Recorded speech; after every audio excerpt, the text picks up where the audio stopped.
다시 기브아의 사건이 언급이 됩니다.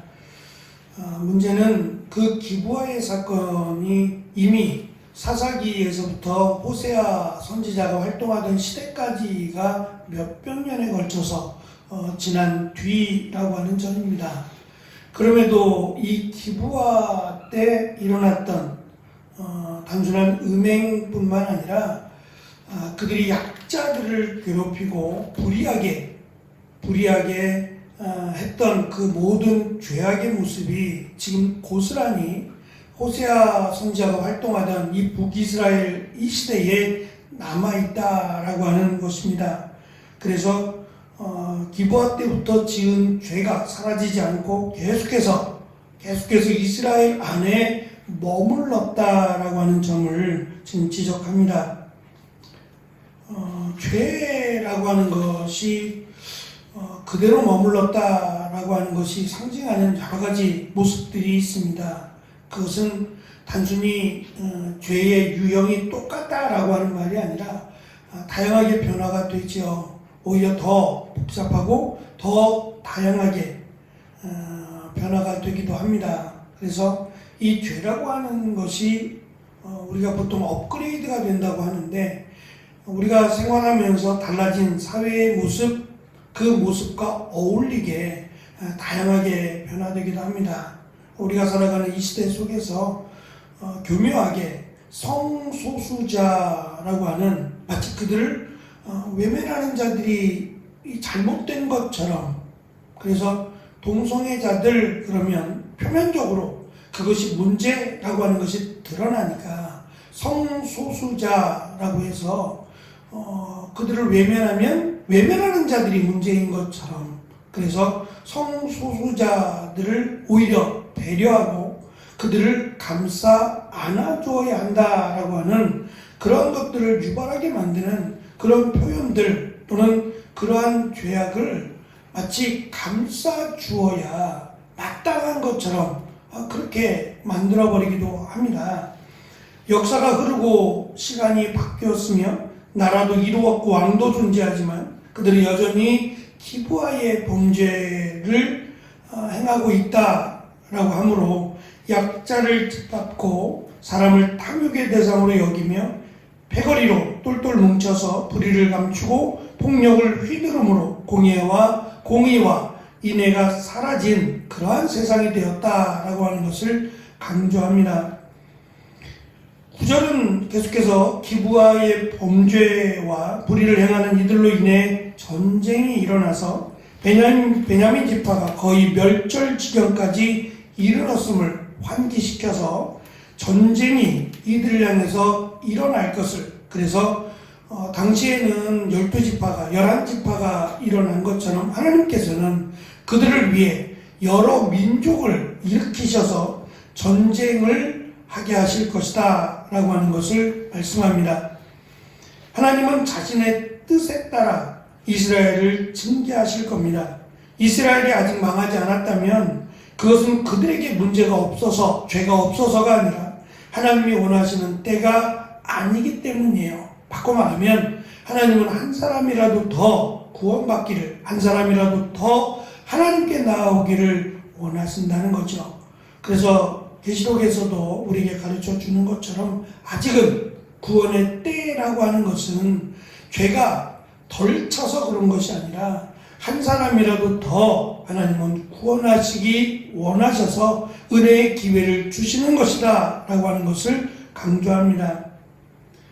쉬운 성경은, 우리 알던 성경은 10절 하반절을 그들은 자기들이 지은 많은 죄 때문에 심판을 받을 것이다 라고 번역을 했는데, 이 내용을 직역하면 나 주를 떠나고 우상을 섬긴 것에 대해서 2배의 죄로 벌하겠다가 됩니다. 하나님은 은혜의 기회를 주시고 계신데 그것을 외면하고 여전히 계속해서 죄악을 쌓는다면 2배의 심판, 더 강력하고 더 우리가 상상할 수도 없는 그런 심판을 하나님은 주시겠다는 겁니다. 그것이 결국 앞에서 언급한 자녀들, 그들을 심판하시겠다라고 하는 말씀으로 이어집니다. 근데 그것을 깨닫지 못하고 예수님을 십자가에 못 박으라고 말했던 종교 지도자들을 포함한 어리석은 유대인들은 그 피를 우리에게 돌리라고 합니다. 본디오 빌라도가 나는 저 사람이 죄가 없다, 아주 교묘하게 빠져나가려고 하죠. 나는 죄가 없다, 내 손에 피를 묻히지 않겠다라고 했던 이 말에 오히려 넘어가 버립니다. 그 수에 넘어가 버려서 그러면 그 피를 우리에게 돌려라 라고 말을 합니다. 그 결과가 이스라엘의 멸망이죠. 물론 다시 이스라엘이 만들어지긴 하지만 그렇다고 해서 하나님이 그들과 함께 하신다?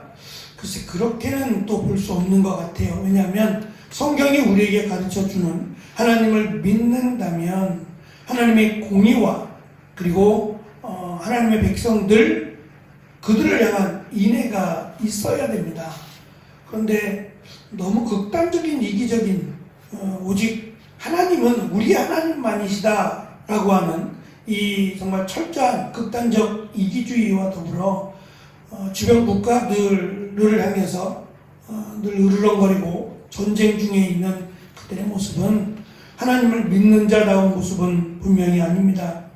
11절은 농사와 관련된 비유를 통해서 지금 이스라엘을 다시 한번 가르쳐 주시고 은혜의 길로 인도하시고자 합니다. 에브라임은 길들인 암소와 같다라고 말씀합니다. 이 길들인 암소라고 하는 것은 말을 잘 듣는다는 이야기예요. 농부의 말을 잘 들어서 농부가 원하는 대로 일을 한다라고 하는 의미여서 추수하기를 즐거워하는 존재에 비유됩니다. 하나님께서 에브라임과 유다의 주인이 되셔서 농사로 상징되는 하나님의 기뻐하시는 일들을 이루어 가셨다는 거예요. 물론 때로는 하나님을 거역하고 또 하나님 말을 듣지 않는 경우도 있지만 그래도 보편적으로 하나님께서 그들을 길들이셔서 마치 잘 말을 듣는 암소와 같았다라고 하는 것을 말씀하고 결국 그 길들인 암소가 농사를 잘 짓는 그것을 12절은 공의를 뿌려 인애를 거두는 것으로 말씀합니다. 이 농사의 목적이 공의와 인애였다라는 거죠. 함께 살아가는 이웃을 향해 그리고 하나님 앞에서 공의와 인애를 행하는 것, 그것이 이스라엘의 존재의 목적임을 밝힙니다. 묵은 땅이라고 하는 것은 사람들이 이러한저러한 이유로 갈지 않고 남겨두었던 땅을 말합니다. 예레미야서 4장 3절에서는 미숙한 도덕적 행위로 묘사되고 잠언 13장 23절에서는 가난한 자를 묘사하는 데 사용되었습니다. 다시 말하면 마음을 돌이켜 길들인 암소와 같이 마음을 돌이켜서 공의와 인애를 행하면 하나님께서 다시 이스라엘을 회복시켜 줄 것을 약속하시는 거예요. 기회가 있다는 겁니다. 그래서 지금은 여호와를 만날, 여호와를 찾을 때라고 하는 것을 강조합니다. 이 때를 놓치면 이제 하나님은 심판하실 것이고 그 심판을 받으면 늦었어요. 구원의 때를 놓치고 나면 심판만 남아있기 때문이죠.